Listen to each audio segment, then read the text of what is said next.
Selamat pagi para netizen dimanapun kita berada, salam inspirasi bagi kita semua. Ini menarik sebenarnya pernyataan dari Pak Menhan, ya Pak Syafri Samsudin begitu kan, mengatakan bahwa ancaman musuh dalam selimut. Kita tahu bahwa ya jangan-jangan di sekeliling presiden kita, di sekeliling istana, jangan-jangan ada musuh dalam selimut begitu yang menjerumuskan Presiden Prabowo Subianto.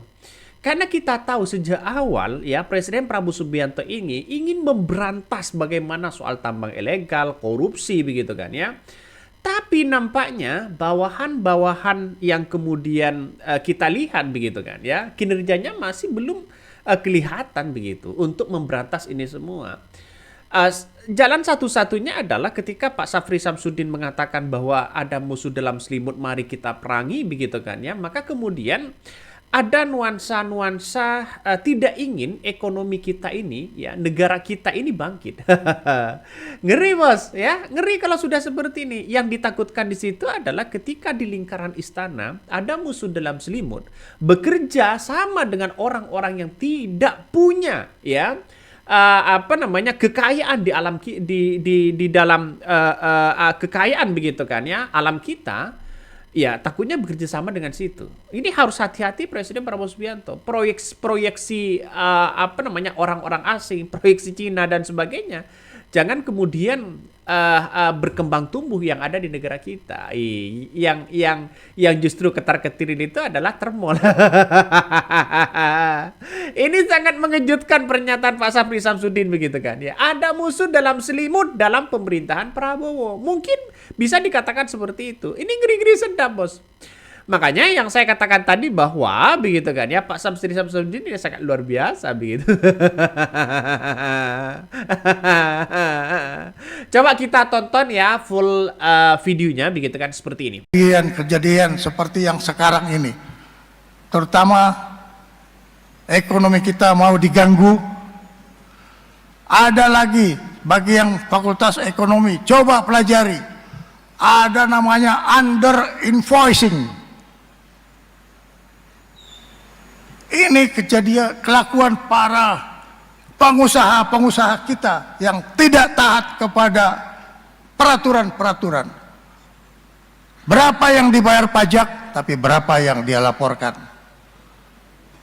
Kebohongan-kebohongan ini harus menjadi koreksi dari adik-adik mahasiswa sebagai penjuru masa depan.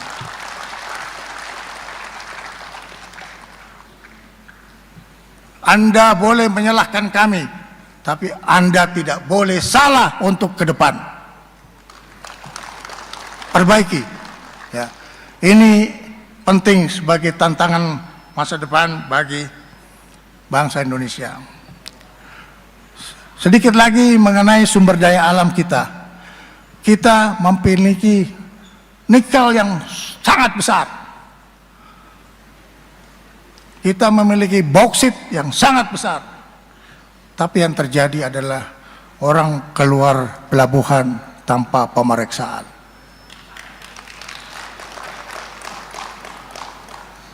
Orang keluar bandara tanpa diperiksa. Begitu kita melakukan tindakan-tindakan penertiban, kita lakukan pemeriksaan, orang-orang yang biasa lolos tanpa pemeriksaan masih merasa tidak ada pemeriksaan. Pada satu hari dia lewat dengan membawa ilegalnya itu ke Tanggor. Ke Tanggor itu apa ya? Apa itu? Saya lupa ya. Saya terlalu lama tinggal di Jakarta jadi saya susah itu. Kepegang sama petugas. Ternyata dia lupa bahwa hari ini sudah ada pemeriksaan. Jadi sebelumnya itu dia laksanakan aja keluar masuk bawa ilegal. Bayangkan adik-adik mahasiswa, begitulah kedaulatan ekonomi kita sekarang diancam orang. Tapi juga pakai bangsa sendiri. Inilah kalau kita mau di divide et impera. Itu. Jadi jangan sekali-sekali harus dari Universitas Hasanuddin yang keluar serang itu mereka. Wako ya serang itu korupsi, serang itu ilegal. Kalian itu adalah negarawan, hanya belum saatnya duduk di kursi negarawan. Tapi semangatmu harus kau pelihara, ya. Jadi kita menghadapi musuh dalam selimut yang tidak menginginkan negara kita bangkit ekonominya. Itu under invoicing selama 20 tahun. Ini sebagai informasi bapak-bapak dan ibu-ibu sekalian, kurang lebih 800 miliar US dollar kerugian negara. 20 tahun. Ngapain aja si Safri itu? Ya. Saya juga harus mengoreksi diri saya, karena saya juga bagian daripada pengabdian negara, pengabdian kepada negara. Tapi ini saya mau ingatkan kepada adik-adik mahasiswa, bersihkan hatimu, ikhlaskan dirimu, bahwa korupsi ini membahayakan bangsa dan negara. Kita juga harus menertibkan birokrasi kita. Birokrasi kita itu bukan lambat-lambat asal kelakon, tapi lambat-lambat masuk jurang. Jadi kita harus perbaiki. Semua ini adalah tanggung jawab kita, memperbaiki sistem, baik sistem ekonomi maupun sistem di dalam kemasyarakatan kita. Jadi tugas dari adik-adik mahasiswa bukan berarti diberi pekerjaan yang berat, tapi ini adalah tantangan untuk masa depan. Saya kembali kepada bagaimana kami membuat pertahanan. Ada implementasi dari pertahanan negara yang sekarang kita buat sejak tahun 2024 yang kita sebut Perisai Trisula Nusantara. Perisai Trisula Nusantara ini bukan untuk mengembalikan militerisme, bukan untuk mengembalikan difungsi. Difungsi itu sudah ditanam dalam-dalam, baik jasadnya sama arwahnya, nggak ada lagi. Saya ini adalah instrumen yang dulu mau dimanfaatkan dalam rangka difungsi, tapi hati kecil saya tidak ikhlas. Nah, ini dalam menjaga NKRI, kita memperkuat kekuatan di darat, kita memperkuat kekuatan di laut, kita memperkuat kekuatan kita di udara. Orang sering nyeletuk, nyeletuk itu apa? Ngomel ya. Ini pertahanan negara menghabiskan uang. Betul, saya sangat setuju. Tapi cobalah dipikirkan secara logika dan perasaan, antara rasa dan rasio. Kedaulatan negara itu harganya tidak ada kalau kita tidak menjaganya. Kedaulatan negara itu susah dibayar dengan harga sepucuk senjata, 1000 senjata, 1.000.000 senjata, tidak cukup. Sekali kedaulatan negara kita itu terpotong, susah kita kembali lagi untuk menegakkan kedaulatan negara.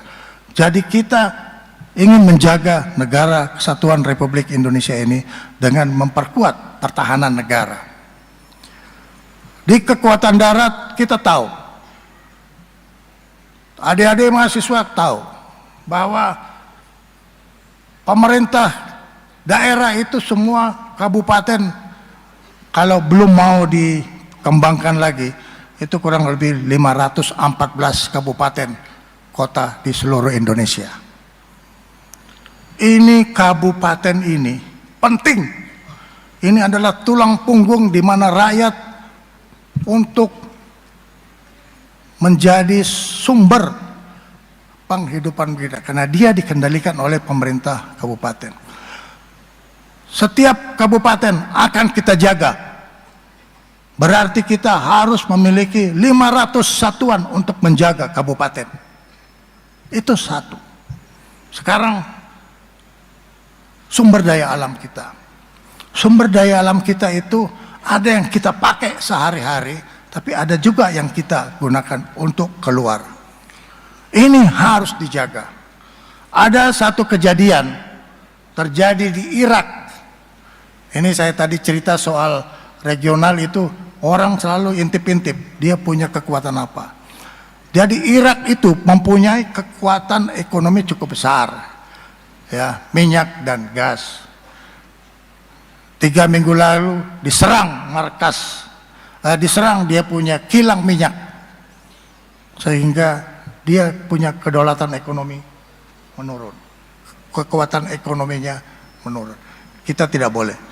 Oleh karena itu, kekuatan kita menjaga kilang dan terminal Pertamina agar supaya instalasi strategis ini tidak terganggu oleh gangguan-gangguan keamanan yang mungkin bisa berasal dari luar dengan menggunakan proksi dari dalam. Kita akan lengkapi ini dengan kemampuan anti drone, sebab di Irak itu yang diserang itu adalah menggunakan drone. Itulah tadi ya apa yang kemudian disampaikan oleh Pak Minhan begitu kan ya. Pak Minhan ini ya bercerita begitu kan ya. Pak Safri Samsudin ini bercerita begitu, memberikan peringatan keras mengenai ancaman internal yang menurutnya tengah ya menggerogoti pondasi ekonomi dan keamanan Indonesia.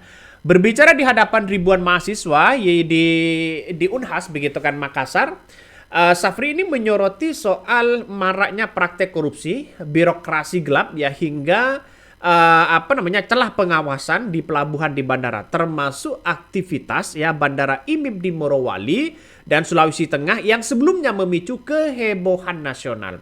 Coba bayangkan dengan adanya Pak Safri Samsudin ini justru ya bisa memberantas begitu kan. Tapi kita lihat saja apakah ini benar-benar ditegakkan atau tidak. Nah, dalam kuliah tersebut yang menempatkan persoalan korupsi ini penyalahgunaan wewenang. Nah, saya kira apa yang kemudian dilakukan oleh Pak Safri Samsudin ini disampaikan oleh Pak Safri Samsudin ini sebagai Minhan perlu kehati-hatian betul di lingkaran istana. Jangan lalu kemudian proyeksi-proyeksi yang kemudian ada jaringan kuat ya dengan geng Solo, dengan Mulyono, dengan Termol begitu kan ya. Jangan sampai itu bertumbuh subur di lingkaran Presiden Prabowo Subianto. Hati-hati Pak. Jangan-jangan itu bisa membuat kehancuran Presiden Prabowo Subianto sendiri. Bayangkan kalau lingkaran kita ini adalah musuh dalam selimut, ini sulit bisa ditebak. Ini yang ditakuti oleh founding father kita begitu kan ya, oleh Soekarno begitu kan ya. Kalau ada orang ya musuh di depan mata bersenjata itu sudah kelihatan mereka itu adalah musuhnya. Tapi kita lihat saja kalau saudara-saudara kita ya bermetamorfosis jadi ini, jadi itu begitu kan. Sanjung sana, sanjung sini. Bisa saja ini ada nuansa-nuansa musuh dalam selimut begitu. Coba kita baca komentar-komentar netizen, banyak sekali kritikan begitu kan ya. Kami rakyat di luar ya, sayang negeri, sayang presiden ya. Ekonomi ya pengen tumbuh, terutama ekonomi rakyat. Kalau ada musuh dalam selimut, kenapa nggak ditendang dari selimutnya? Kan presiden berkuasa. Nah, yang dihadapi itu adalah selimut besar, selimut besi, tembok besar begitu kan, ya. Jadi artinya apa? Artinya kalau kekayaan alam kita ya ini digeruk habis-habisan begitu kan, ya. Maka kemudian ini akan menjadi dampak juga kepada ekonomi masyarakat begitu. Kenapa kok bisa seperti itu? Kalau ekonomi masyarakat ini saya kira bisa diatasi lah begitu kan ya. Tapi kalau kekayaan alam kita ini tidak bisa. Mau dari segi apa begitu kan? Ini kan pada akhirnya Pak Syafri Samsudin ini bersuara karena berada di lapangan begitu. Ya semoga saja ini akan ditindak begitu siapapun orangnya. Saya menanti begitu tindakan-tindakan seperti ini, saya masih menanti. Jangan omong-omong Pak. Kalau Pak Presiden Prabowo Subianto ini membiarkan seperti ini, maka Pak Presiden Prabowo Subianto itulah yang kemudian hancur. Hati-hati betul Pak, musuh dalam selimut itu. Itu sangat-sangat membahayakan. Ya, kalau ke sana disanjung, ya, kalau dikritik sana sini ya hanya tidak begitu didengarkan. Dia sudah punya proyeksi yang kuat. Hati-hati betul. Makanya ini warisan-warisan yang tidak lepas begitu kan ya dari sebelumnya. Saya kira melihat bahwa hal ini harus berbeda begitu menyikapi hal-hal seperti ini. Apalagi tenaga asing banyak begitu kan ya. Pak Syafri ini bercerita begitu bahwa sudah ada penangkapan ya, ada bandara yang bebas begitu kan, ada tanpa ada keterlibatan negara. Ini hati-hati betul di situ begitu. Artinya ya harus diperkuat begitu kan. Negara tidak boleh kalah ya dengan oligarki di situ begitu. Kalau ingin memberantas ya. Saya kira banyak lagi pertanyaan-pertanyaan dari masyarakat begitu kan ya. Siapakah dia? Logikanya kan hutang ya, kalau tidak bisa bayar harus jual atau menyerahkan pengelolaannya. Ini banyak sekali begitu kan.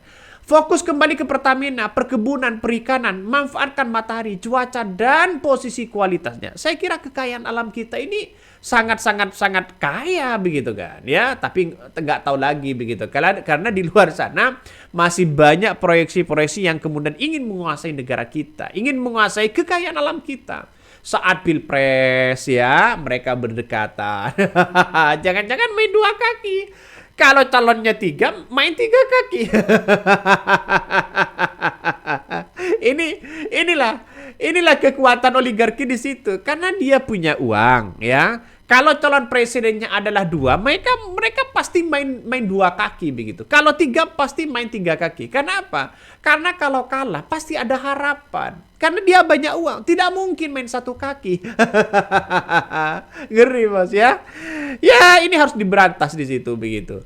Oke, mungkin itu yang kami sampaikan ya. Tonton terus di channel Hondari Podcast Rakyat ini, jangan lupa di-subscribe.